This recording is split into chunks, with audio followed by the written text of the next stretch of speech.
Peace be upon you, dear brothers and sisters. In the heart of Los Angeles, a shocking event has stirred deep concerns within the Christian community and beyond. As raging fires tore through the city, churches, some standing for over a century, were turned to ashes. But the devastation didn't end there. The real shock came when cranes began tearing down one of the city's most iconic churches. And rumors quickly spread that this destructive act was ordered directly by U.S. President Donald Trump. What followed was widespread chaos, protests, riots, and growing accusations of a hidden agenda. But what if the truth was even darker than anyone could imagine? The true mastermind behind this destruction is far more powerful, and their intentions are cloaked in secrecy. What they did next left the world questioning everything they believed. A shocking event occurred in Los Angeles, as a large number of Christians took to the streets. At that moment, millions of Christians were seen protesting, all heading toward the U.S. president's residence. But what could possibly cause such a large crowd of enraged Americans? When the details emerged, it became clear that a new crisis was unfolding in the U.S. The Christian community had raised their voices against the President of the United States because he had ordered the demolition of all churches in Los Angeles. This wasn't the end. Up until now, 5 churches had already been demolished. We will update you with the crucial details shortly. But first, if you're visiting our channel for the first time, please make sure to subscribe and become a part of our community. Friends, last night, Los Angeles suffered devastating destruction due to fires. The entire area was ravaged by the flames, with everything reduced to ashes. Massive buildings that took years to construct were now reduced to piles of rubble. These buildings, once symbols of strength, were now gone in just a few hours. This destruction was witnessed by many, including some Jews who stated that they had never seen such devastation even in Gaza. It felt as though the entire world was witnessing the beginning of its end, with flames of hell sweeping through Los Angeles. It was as if hell itself had been brought to earth, and those who had caused pain to others would be cast into it. People were scared, with many expressing their fear through various statements. What happened last night was unbelievable. Large cranes and machinery were brought into the affected areas of Los Angeles, and one of the largest churches in the city was targeted. This church, which had been standing for over 100 years, held great significance in Los Angeles. It had been visited by celebrities, and numerous films had been shot there. But when the cranes arrived outside the church, people were stunned. Initially, it was thought that some construction work was about to begin. However, soon after, the cranes started demolishing the church's walls. Those inside the church or outside, hearing the sounds of destruction, rushed outside.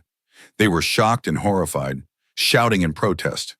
The priest inside was shouting as well, trying to stop the person operating the crane, demanding to know why the church was being destroyed. He exclaimed that this was sacrilegious, and such an act was unacceptable in any religion. However, the worker in the crane responded, saying that it was an order from the government, and if they didn't comply, they risked losing their jobs. This wasn't just any church. 5 other churches were also demolished. When asked about the reason, people said that it was an order from U.S. President Donald Trump to demolish these churches. The local community was deeply affected, emotionally devastated, and visibly angry. No one could logically accept this decision. The shocking scenes of churches being demolished by cranes are being broadcasted live. People are trying to stop the destruction, but the cranes are relentless, demolishing the churches without mercy. 5 churches have been destroyed at 5 different locations, and as soon as this news went viral on the internet and spread across the U.S., the Christian community took to the streets. They were chanting slogans against Israeli President Donald Trump, protesting his actions.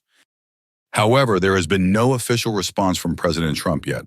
People are questioning whether more disasters need to strike the U.S., especially in Los Angeles, which has already suffered devastation, and now unrest is being stirred.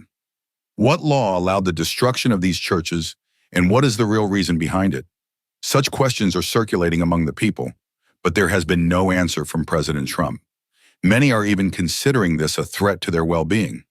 People are saying that Trump made a grave mistake with this decision. What exactly is he trying to achieve? Tension is building in Los Angeles, and people are even planning to throw stones at Trump's residence. They say they won't rest until their voices are heard. The president has hurt their religious sentiments, and the facts surrounding Trump's decision have left everyone stunned. The destruction in Los Angeles is being attributed to the U.S. president. Propaganda has been built around President Trump's name, with rumors stating that he ordered the destruction. People are even planning to throw stones at his house. But the truth that has come to light is very different. It turns out that the destruction wasn't caused by Donald Trump's orders, but rather by a much larger figure, a businessman whose name hasn't been revealed. The truth is that all the churches in Los Angeles were either destroyed by fire or collapsed due to an earthquake before the fire reached them.